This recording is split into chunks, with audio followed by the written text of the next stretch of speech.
মুহূর্তের খবর, ফাঁসির সাজা, নাবালিকা ধর্ষণ খুনে ফাঁসির সাজা কুলতলিতে।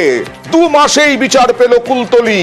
এর আগে ফারাক্কাতেও নাবালিকা ধর্ষণ খুনে 7 জনের ফাঁসির সাজা হয়েছিল।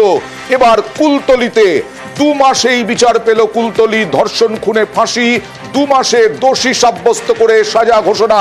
কথা বলবো প্রতিনিধি অর্পণের সঙ্গে। অর্পণ, এর আগেই সরকারি আইনজীবী বিভিন্নভাবে যুক্তি সাজানোর চেষ্টা করেছিলেন ফাঁসির সাজা দেওয়ার বিষয়ে। তাহলে বিচারক কি বললেন 2 মাসে দোষী সাব্যস্ত করে ফাঁসির সাজা দিতে গিয়ে?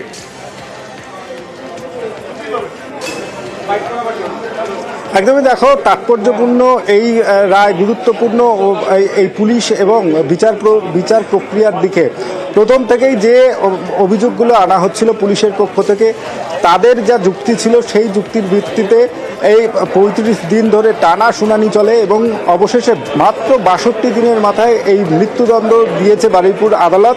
সেখানে স্পেসিফিকভাবে ঘটনার দিন এবং তার পরবর্তী সময়ে বিকেল 4টের সময় এই ছাত্রীটি নিখোঁজ হন।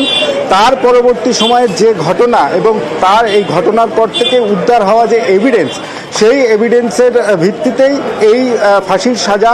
এর পাশাপাশি তো তুমি বুঝতেই পারছো যে একটি 9 বছরের শিশু ক্লাস 4-এর, সে বাবার কাছ থেকে বলল যে বাড়ি যাচ্ছি, তারপরে তার আর খুঁজে পাওয়া গেল না। পাওয়া গেল ভোর 3টের পরে একটা জলাশয়ের কাছ থেকে তার নিথর দেহ, তার শরীরে একাধিক আঘাতের চিহ্ন রয়েছে এবং ময়নাতদন্তে বিশেষ করে যেটা উল্লেখ করা রয়েছে যে তার শরীরে 38টা আঘাতের চিহ্ন রয়েছে এবং পারিপার্শ্বিক যে সাক্ষ্য প্রমাণ, সেই সাক্ষ্য প্রমাণ বারুইপুর পুলিশ জেলার পুলিশ সুপারের নেতৃত্বে যে সিট গঠন করা হয়, মাত্র 25 দিনে তারা তদন্ত শেষ করে বারুইপুর স্পেশাল কোর্টে সেটি দেন এবং তারপরে ট্রায়ালে 36 জন সাক্ষীকে দেওয়া হয়েছিল এবং গতকালই তাকে দোষী সাব্যস্ত করা হয়। এবং তুমি যেটা বলছিলে যে আজকে সকালবেলা যখনই তাকে আদালত কক্ষে নিয়ে যাওয়া হয়, সেখানে আসামি পক্ষের আইনজীবী বেশ কয়েকটি কথা বলেন, যেখানে তার বয়সকে সামনে রেখে তার এই সাজাকে কিছুটা হলেও মুকুব করার জন্য আবেদন জানানো হয়েছিল। আবার বলি, নিউজ 18 বাংলায় এই মুহূর্তে যারা